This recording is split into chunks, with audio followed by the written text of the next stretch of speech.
मग हा जो संताप आहे त्याने व्यक्त केलेला आहे, काही लोकांना हा अतिरेक सुद्धा वाटतोय. हे बोलू नये असं अनेकांचं मत आहे, माझंही मत होतं. परंतु आपल्या देशातला एक नेता राहुल गांधी परदेशात जातो. गेल्या वेळेला सुद्धा परदेशात जाऊन भारताविरोधी स्टेटमेंट केलं. या वेळेला सुद्धा आरक्षणाच्या मुद्द्यावर परदेशात जाऊन आपल्या आरक्षण आम्ही संपवू अशी घोषणा करतो.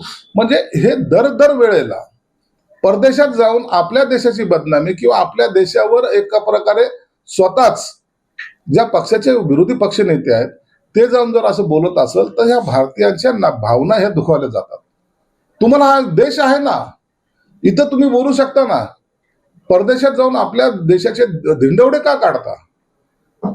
आपल्या पंतप्रधानाबद्दल काही बोलणे, देशाबद्दल काही बोलणे, हा जो विरोधाभास आहे याच्या शिडीमधून व्यक्त झालेली यांची वक्तव्य आहेत. अनिल बोंडेंचा असो की संजय गायकवाडांचा असो, करू नये हे जरी सत्य असलं तरी या जबाबदार नेत्याने असं बोलू नये हेही तेवढं सत्य आहे.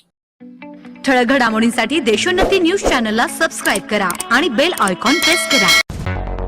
मुंबई, पुणे, नागपूर, मराठवाडा असो का विदर्भ, राजकीय, सामाजिक, शैक्षणिक क्षेत्र असो का क्रीडा, सर्वच घडामोडीचे विश्लेषण पाहायला विसरू नका.